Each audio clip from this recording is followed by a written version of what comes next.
Hey, what's up you guys, it's Connor, and today I'm going to be doing a book review for The Stranger by Albert Camus. If you guys don't know, this is a French classic that follows this guy named Marceau, and at the beginning of the book, he's just going through the paces, he's just living his life, not really caring too much about anything. He actually cares very little about almost everything. Then in the middle of the book, it's not a spoiler because the first line of the blurb says this, the main character murders an Arab, and then it follows him during his trial and all of that. The main character is the most stereotypical existentialist that you'll ever probably come across, and so this book is pretty polarizing. You either find it really interesting, or maybe you relate to it, or you really hate it because it challenges society's assumption of morality and everything like that. It's also a little bit depressing if you kind of think about it in that way. When you're coming from a religious standpoint and you believe in an afterlife, and then you read this book where he definitely does not, and he just completely believes that we're here in the now, and then when we die, we're done. So I actually read this book for my law and literature class, so we read different texts and then look at the law in it, as well as the morality of the people that are in it and all the rules and everything like that. Social norms are one that we talked about a lot with this. And one of the girls in my class ended up having to leave the room because she started crying during our discussion. So yeah, definitely very polarizing. But it's a really quick novel, I don't know. It's only like 117 pages, so it's one that you can check out to see if you're gonna like it or not, but it's not gonna be a huge investment. Because this novella is so short, there will be almost spoilers, but I'm not gonna actually spoil anything, if that makes sense. So we'll tiptoe up to that line, but we're not gonna cross it. As usual with my book reviews, I'm gonna go through my pros, go through my cons, give you my rating, and be done. My first pro for this book is that it was just very interesting. I really loved seeing his point of view when he's interacting with the people around him or just going through his day-to-day life. At the very, very beginning of the book, his mother has passed away. It ends up becoming some huge deal in the novel, but he doesn't get emotionally invested in that process. He doesn't get emotionally invested in mourning and everything like that, and it really throws people off because the norm is to get upset and be inconsolable, really, and you have to take time off work. But this character doesn't really do that because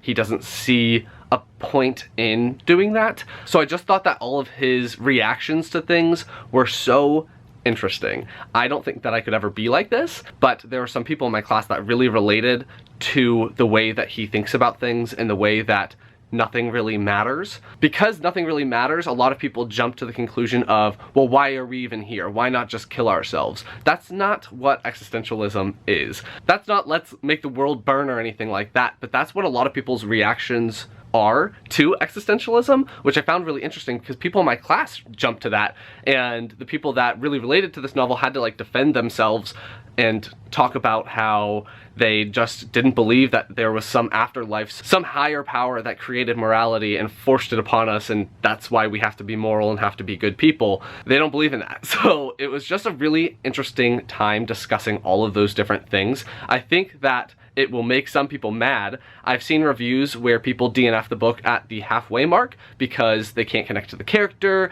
and they just really hate the writing style. The first half of the book is very, very simple. All of the sentences are very short and simple and to the point, and something that I read in the introduction after I finished the novel was that one, he did that on purpose to appeal to a more Western audience, and two, he leaves out any type of explanation. So he just acts and does the things that he does to do them, and then there's no explanation behind why he's doing anything that he's doing, which I thought was really annoying when I read it, but then made complete sense when I read the introduction and actually read the second half of the novel. So if you start reading this book and you really hate the very beginning, the first half, it definitely has a big shift at the midway point in part 2, and you get more explanation about what he's doing, and then the lawyers at his trial and everything like that paint him in different lights and fill in the explanation of why he does the things that he does, but they don't know for sure. So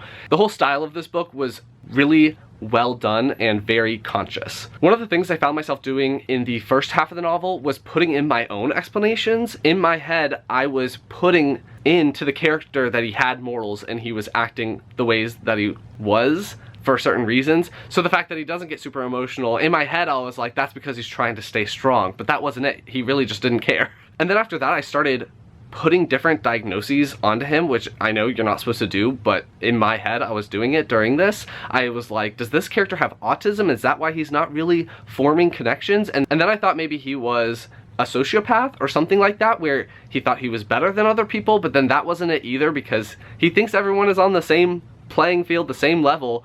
He just doesn't see the point in all of these emotions and connections. That's not to say that he doesn't form connections with people, because he does. It's just not the same as most people. I'm not going to go into all of the different connections that he forms with different people, because it's not that long of a novel. The connections aren't really that strong, and you can see those for yourself when you pick it up. But yes, it's very, very existentialist, and he repeats over and over he didn't see the point in doing something. It didn't really matter. He'll say he gave up the idea of doing something because he saw that it didn't actually matter. And I just found it really interesting. It will bother people. It will annoy certain people, but I think that if you can get through it, I think that if you can think about it in a way that's almost removed yourself, then you'll enjoy it. I don't know if I'm making any sense.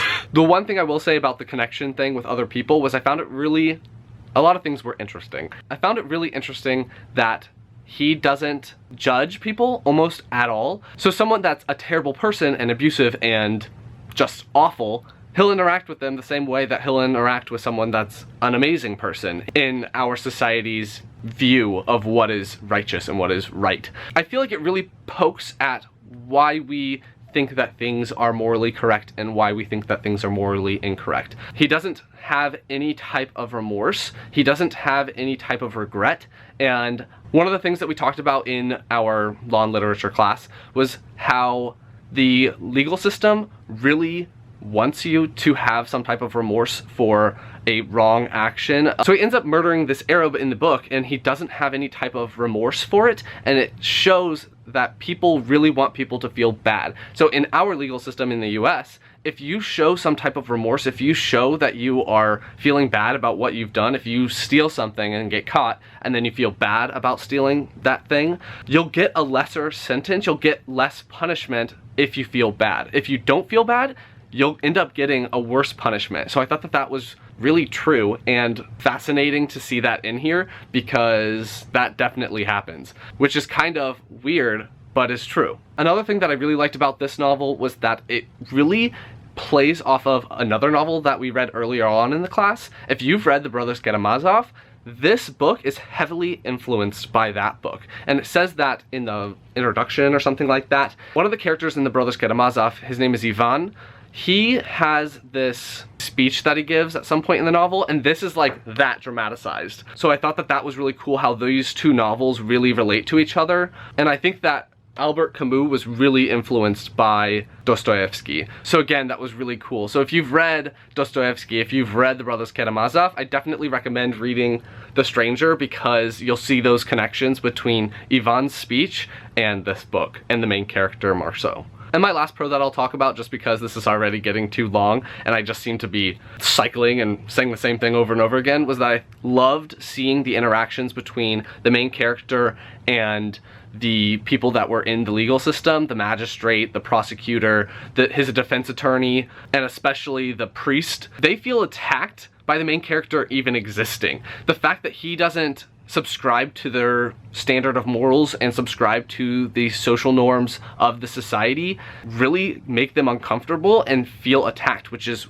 not something that should happen but does. So all of these different characters interacting with Marceau feel uncomfortable and feel like he's attacking them, even though he's not. He's just being who he is.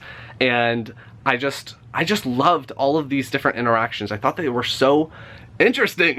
Okay, I lied. There's two more things I want to talk about. One of those is that in our class we talked about narrative and how in a traditional narrative there's a beginning, there's a middle, and there's an end. This novella kind of attacks that a little bit by trying to remove the end part, which was one of the things that our class found really interesting, because a lot of people didn't even notice it while we were reading it. Some people did, because it leaves you a little bit dissatisfied with finishing it, but I thought it was really cool.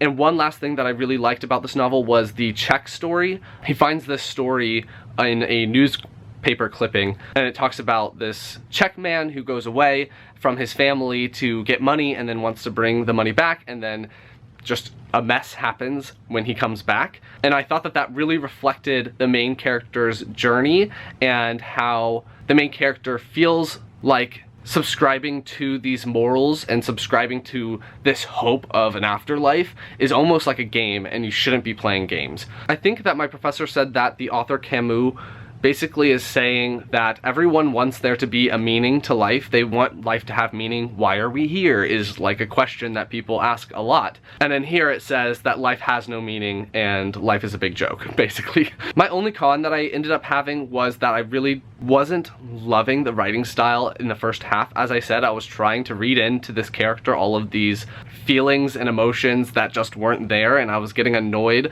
how simple the writing was. It was kind of hard to get through because it was so simple. But I do think that if you can get through that, the novella, the story, is well worth it. One neutral that I had was that I read the introduction, and it talks about how the feeling and tone of this book, which is very monotone, very gray, very depressing almost. My professor thought that people that are like the main character, he's met people that have similar feelings to this and they ended up having depression and stuff like that. It's a very downer book, but in the introduction, this novel was written kind of reflecting the society in occupied areas during World War II, where Germany was occupying all of these different people, and it didn't matter what you did because life was going to be exactly how it was and you didn't have any control over it. So in hindsight, knowing that and thinking about the novel, I think it makes it more interesting. In the end, I really enjoyed this. I really enjoyed the discussion I had in my class, so I ended up giving this 4 stars. So that's gonna be my review on The Stranger by Albert Camus. If you enjoyed this video, please give it a big thumbs up and comment down below if you've read this book already. Have you read The Brothers Karamazov, and did you make those connections? If you haven't read it yet, are you interested in reading it now? Anything else you want me to know, leave it down below, and I will talk to you guys next time. Bye.